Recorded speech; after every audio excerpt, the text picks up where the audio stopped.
Hello once again, it's Matthew here from Matthew North Music. As ever, thank you for watching my channel. And if you like the kind of videos I make, be them about music, electronics, retro tech, or indeed some of my own music, please hit the subscribe button. It really does help the channel to grow. And if you hit the little bell icon, you'll be notified next time there's a new video. Now, today's video is about this. Now, this is a Marlin amplifier. This is from round about 1987, 88, somewhere in that region.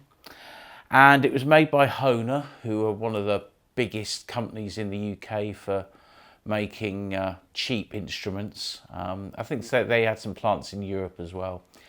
And these were predominantly sold through mail order catalogues. Catalogues like K's, Grattans, etc. And the Marlin guitars, particularly the Marlin Sidewinder, was one of the biggest selling guitars of that sort of period, that sort of late 80s period. And they only got overtaken when things like Fender Squiers started to be made. But, you know, loads of people had Marlin guitars and Marlin amplifiers. You don't see a lot of this stuff secondhand anymore, which is quite surprising when you think, you know, these things were made by the truckload. And lots of people had them. Now, whether they just got thrown out or whether there's, you know, thousands of these in people's lofts, I don't know. But this amplifier was given to me by a work colleague who's moving house. And I sort of said, yeah, I'd love it because I think it would make an interesting video because, you know, this isn't a classic amp, but as I said, it's an amplifier that was, it was owned by a lot of people, and they did about 3 versions of this. This was the 10-watt version. They then did a slightly larger one that was 30 watts, and then they did a 50-watt version, and they all kind of look the same. Now, I think some of them were made by Hohner, and others were branded as British Music Strings, and I think all of that relates to the distribution company John Hornby Skews, or JHS, and not to be confused with the pedal company JHS, that's a different company.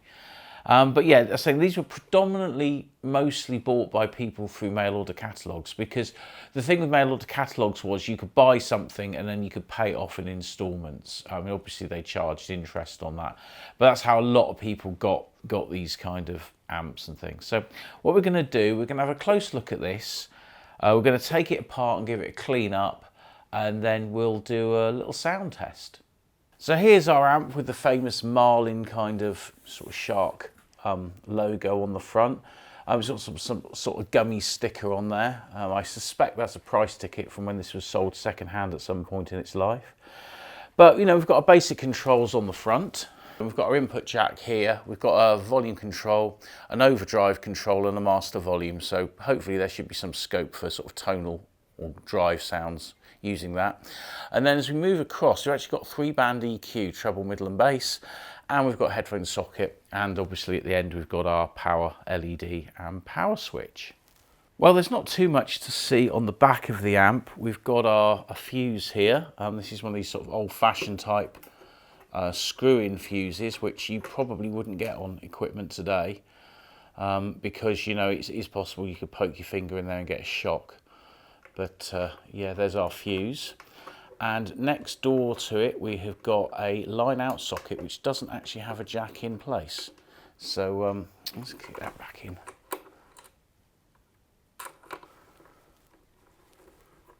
There we go, that's better.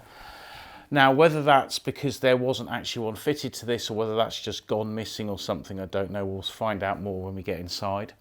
Then we've got a foot switch control for the overdrive. So that's quite a nice little feature that you can turn the overdrive on and off with a foot switch. If we look at the writing on the back, you can see this is a Hohner instrument and their office is based in Newport in South Wales, and that it was made in Korea. Now, the most important thing, of course, is the speaker. And this one just has professional loudspeaker written on it. And if we pull the camera back a bit, you can see it's an 8-inch driver and obviously an open back design. Now, however this amp sounds, we know from previous experience that we could change the speaker and it would probably improve the amp quite drastically. Anyhow, what we do have inside, admittedly covered in dust, is we do have our original instruction owner's manual.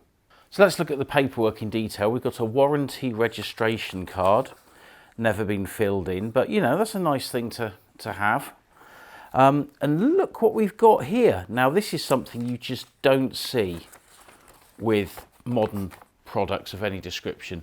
We actually have the full schematic circuit diagram. So whatever happens with this amp, it's going to be fixable because we've got the circuit diagram. And looking at the circuit, we've basically got a couple of ICs here on the preamp side of things. And then we've got our tone circuits there.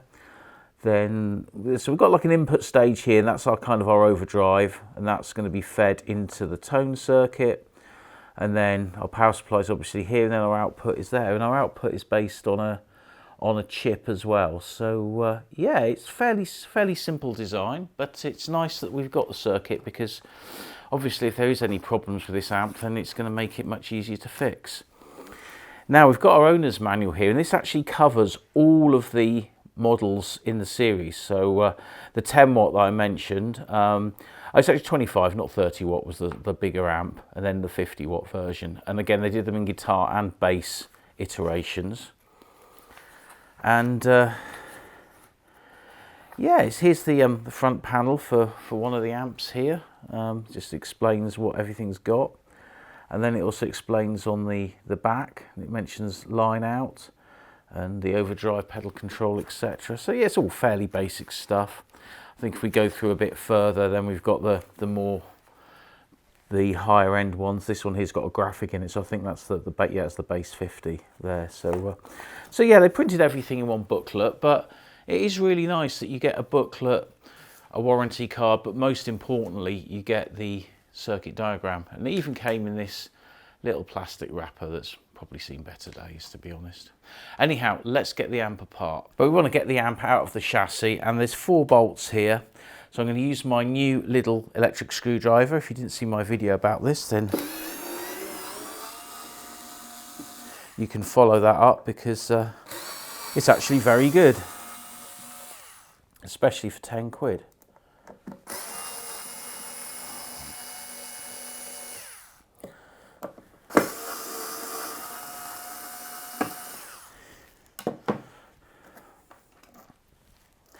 Now these bolts are quite rusty, so I think I might soak them in some WD-40 just to clean them up a bit, because then I think it'll look a lot nicer. Anyhow, I think we've got our amp free now, and yeah, here we go, and we can see what we're up against. This is our amp. The overdrive circuit is actually on a separate board here, which is quite nice. So presumably the bass version, you just don't have this board and the signal goes straight into the amp. We've got our power supply kind of here, I think, with these smoothing capacitors. There's our 1-chip amplifier. And here's the mysterious line output, which is, as you can see, it's actually broken off. We've actually got a headphone adapter jack left in it, so we'll take that out. And here we will need to replace this jack socket, but you know, that's a fairly easy little job to do.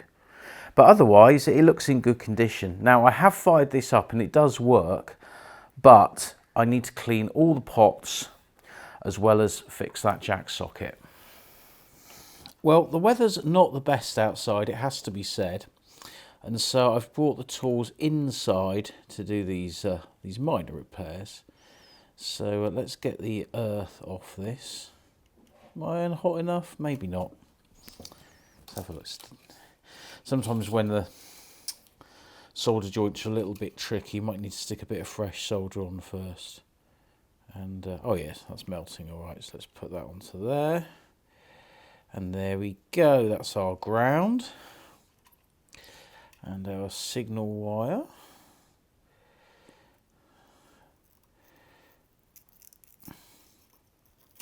There we go, they're off. And we have a new box jack, very similar to the ones that I use on my synthesizers, funnily enough, because it's exactly what they are. So our signal wire wants to go on here. Now, will that fit in the hole? It will. Look at that. That's great. Okay, so that's held. If I might swap that around the other side. and have that poking over the top rather than down the bottom, because then I can make sure that it's properly attached. And oh, have I bent the hole? There we go, me being a bit hand-fisted to get, nope, there we go. Right, so let's flatten that with a pair of pliers, like so. Hopefully that'll just stay in place for a second while we get that soldered on.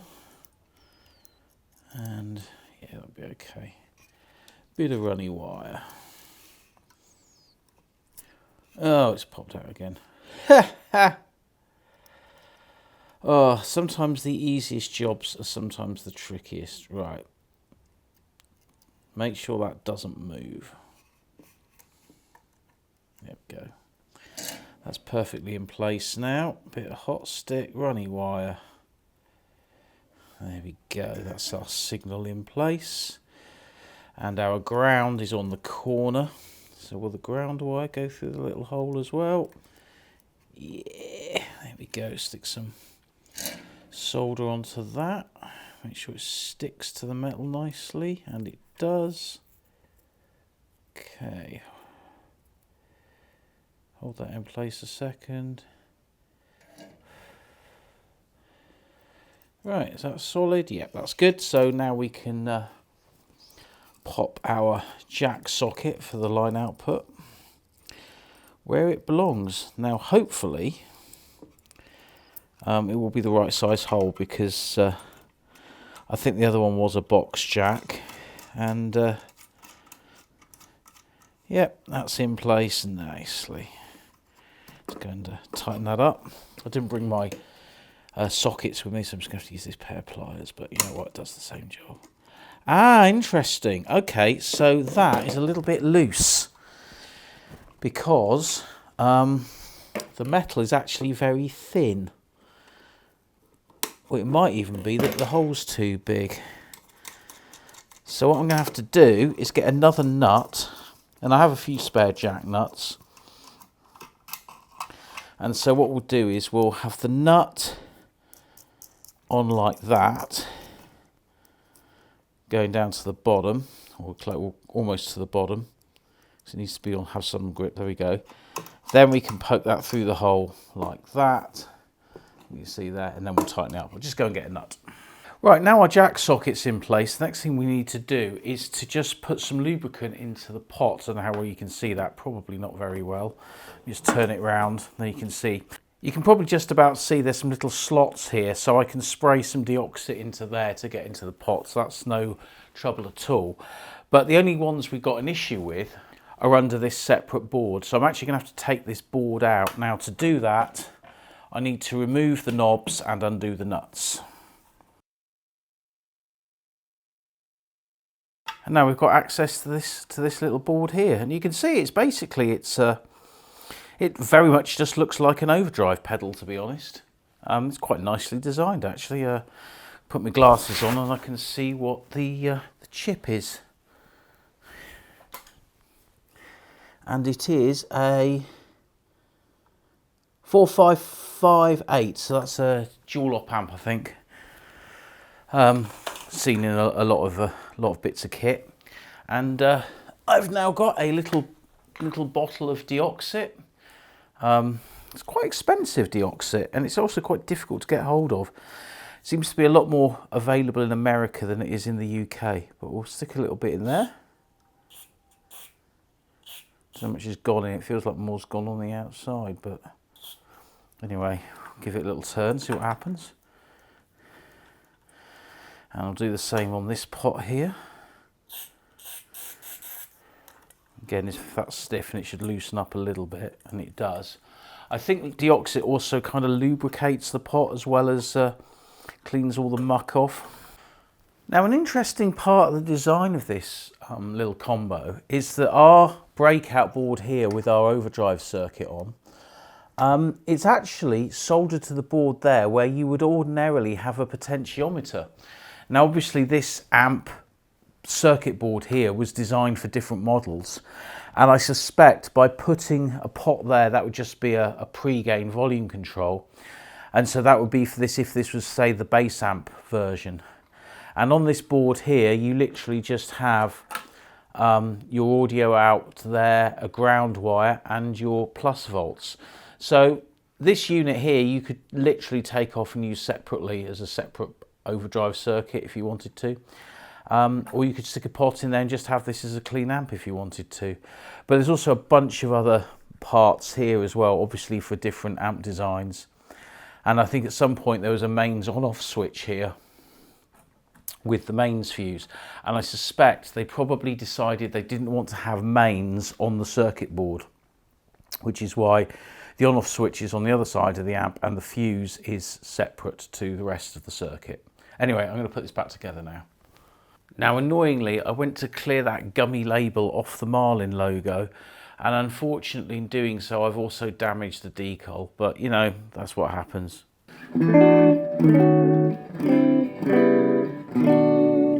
Okay, well, the amp's all plugged in, it's all working, and I think it sounds pretty good. But what I think I'm going to do is we're going to take this up to the other place and we'll mic it up properly and we'll do some proper tests.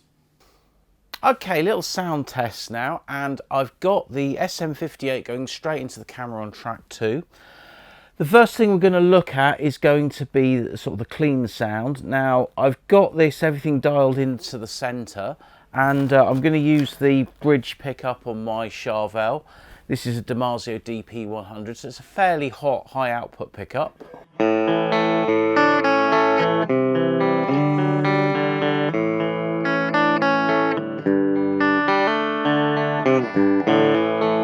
And then if we go to, say, the neck pickup,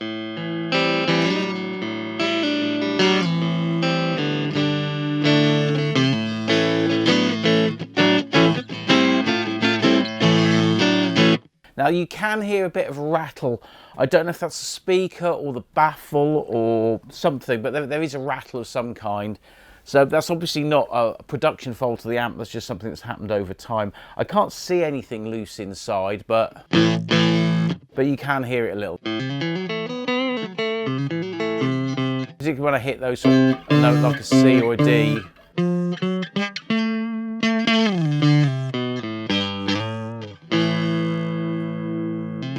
So yeah, I'm not sure what that is. I mean, it might be worth swapping the speaker out. I don't have any 8-inch speakers knocking around that I can swap it out with, but in the future I might pop in another 8-inch and, you know, just kind of see what happens. I did have one knocking around for something, but I can't remember where it is now. Anyway, let's stick some overdrive. So I'm going to turn the master down now. I'm going to turn the pre-gain up a bit more.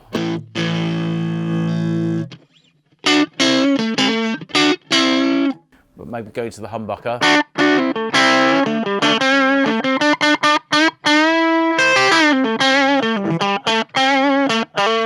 That's not a bad sound, that's pretty... Yeah, I quite like that. I might stick a little bit more treble into that.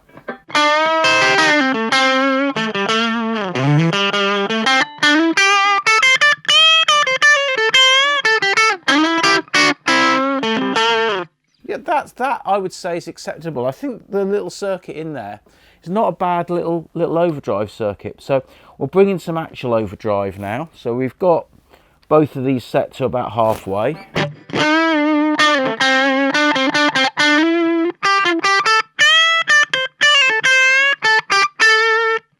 And if I hit some chords,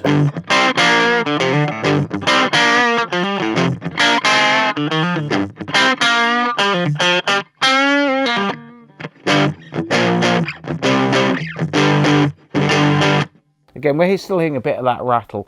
I'm going to bring the overdrive right up now and the pre-volume.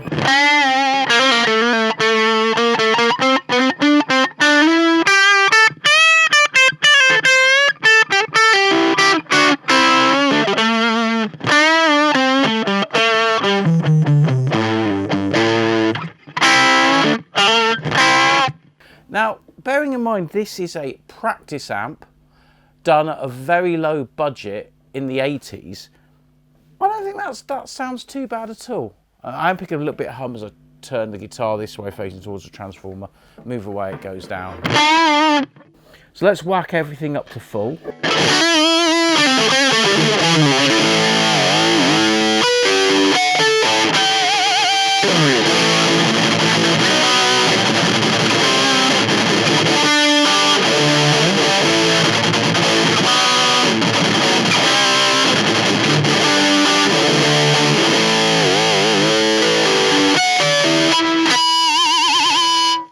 Well, that is what most teenage kids would have been doing in 1987 if they bought this amp. And actually, as a sort of chuggy sort of heavy sound, I think that actually stands up pretty well from where I'm sat.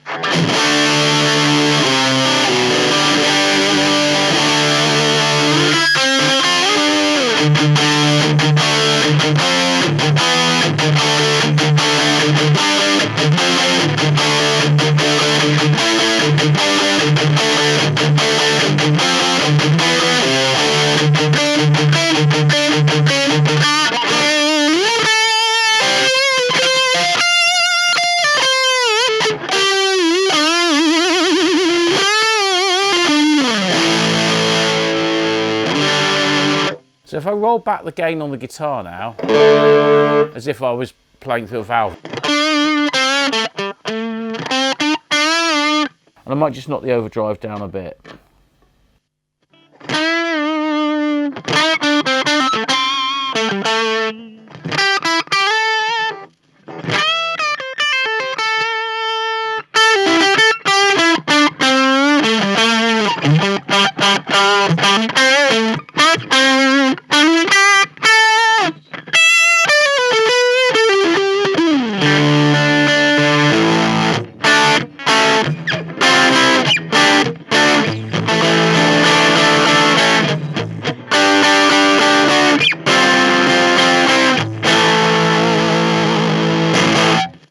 So, in short, I don't think that is a bad amp at all.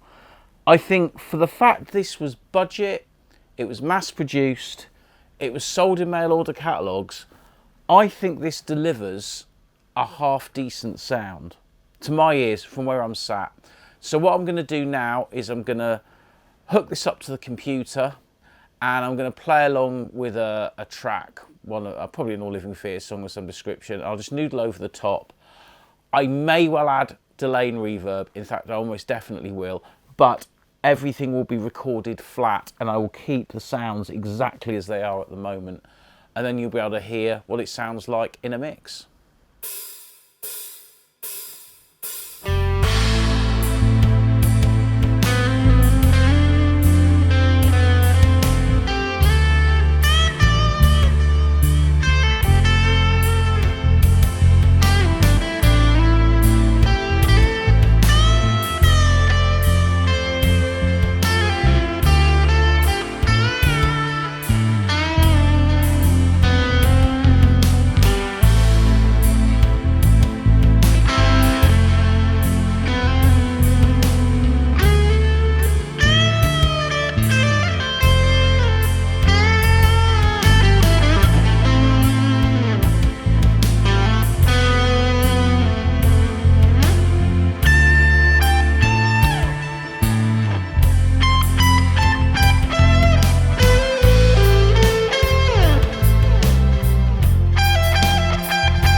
And there you go. That is what this guitar sounds like in a mix. And actually, you know what? I think it's pretty decent. I do like it. Maybe I'll just whack the old gain up to full, just to give it a little bit more oomph, just to finish the demo really.